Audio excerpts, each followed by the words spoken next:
Voici quelques explications pour la pratique C1. Donc, pour la pratique C1, ça va vraiment ressembler à ça, à ton examen. Donc, tu vas avoir des formes géométriques, puis on va te parler d'air, de périmètre ou ce genre d'informations-là. Donc, ici, on a le patio qui veut être rénové et on veut le repeinturer. On connaît la grande base qui mesure 2x plus 8. On sait que la petite base représente le quart de la grande base et que chaque côté, c'est 3x plus 1. Donc ça nous indique aussi que c'est un trapèze qui sera isocèle. Il est marqué ici 2 petites barres, ça veut dire que chaque côté ici sont égaux. Et le milieu, ben, ça représente le quart. Il ne faut vraiment pas que tu te fies à ton œil qui te dit « Ah, on dirait que finalement, ça ressemble à 3 morceaux pareils. » Mais c'est impossible, ça ne serait pas logique que la partie du milieu représente le tiers, quand en haut, ça représente le quart. Donc, il ne faut pas que tu te fies à ton œil. Il n'y a pas 2 petites barres en bas, donc tu ne peux pas imaginer qu'il y en a juste pour que ça soit plus facile. Donc, on a notre problème. On dit en dessous qu'il veut le repeinturer puis que la peinture se vend selon la formule C égale à 6A plus 10. Donc, si on connaît la valeur de l'air, exemple, que l'air est de 100, mais j'aurais fait 6 fois 100 plus 10. Donc, ça va nous donner le coût total. Mais là, le A, c'est l'air. Il faut qu'on trouve la valeur de l'air. Ensuite, M. Pinard a déterminé que l'air de la partie assurée est de 69,375 mètres carrés. Et ensuite, ben là, il faut ajouter le prix des pinceaux.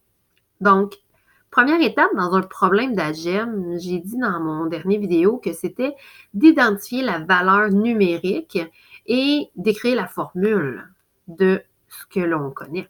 Donc, ici, la seule information numérique qu'on connaît, oui, je connais la hauteur qui mesure 5, mais qu'est-ce qui va vraiment nous aider, c'est que l'air, ici, de la partie assurée est de 69,375. Donc, si je regarde mon problème, l'air de la partie assurée, c'est l'air du triangle qui est de ce côté-ci. C'est sûr que la première chose que tu vas faire, c'est que tu vas écrire la formule d'air du triangle, qui est base fois hauteur divisé par 2. Ensuite, il faut remplacer. Bon, la hauteur, c'est 5. Ça va. Mais la base, c'est cette partie-là ici. Donc, vu que c'est cette partie-là ici qu'on veut, c'est sûr qu'il va falloir qu'on y aille par déduction. Il va falloir qu'on prenne la grande base moins la partie du milieu. Et notre réponse, on va la diviser en deux parce qu'il y avait 2 côtés. Ça va nous donner une expression à 2 termes qui représente la base. Une fois que tu as ta base ici, ça va être 2 termes, il va falloir que tu mettes des parenthèses dans ta formule et qu'ensuite, tu vas être capable de passer à l'étape suivante. Donc, étape 1, c'était trouver l'information. Donc, ici, c'était l'air de la partie assurée. Deuxième étape, tu remplaces. Donc, là, il a fallu qu'on fasse quelques calculs avant d'y arriver. Troisième étape, là, ça va être de simplifier. Donc, on va faire les multiplications, la division, l'addition si possible. Et ensuite, là, on est rendu à mettre notre égal et isoler notre x en faisant les opérations inverses. Une fois que tu vas connaître la valeur du x, qu'est-ce qui est le fun en algèbre, puis c'est pour ça qu'on apprend ça présentement, c'est que là, ici, on avait des x un peu partout dans notre problème. Mais tous les x, vu que c'est la même lettre, on peut les remplacer par la valeur qu'on va trouver. Donc, si tu trouves que x est égal à 5, on va remplacer tous les x par 5. N'oublie pas, 3x plus 1, c'est 3 fois x plus 1. Donc, ça serait 3 fois 5 plus 1.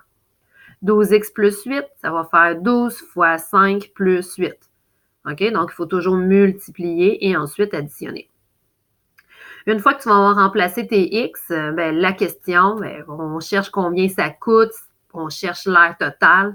Donc là, tu pourras trouver l'air du trapèze et le remplacer dans la formule. Donc, c'est sûr qu'une fois que tu as trouvé la valeur de ton x, tu n'as plus vraiment d'algèbre. Donc, c'est juste un raisonnement à utiliser. Et la formule ici, le C est égal à 6A plus 10, on l'a vu dans le premier chapitre lorsqu'on a vu les fonctions.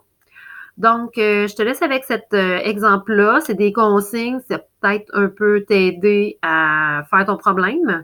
Mais sinon, n'hésite pas des fois à consulter le corrigé. Quand tu es en pratique comme ça, il faut que tu sois capable d'utiliser le corrigé pour te débloquer, donc sans nécessairement attendre toujours l'enseignant. Donc, si tu travailles à la maison, ben, consulte le corrigé des fois pour essayer de te faire avancer un peu plus. Bonne chance!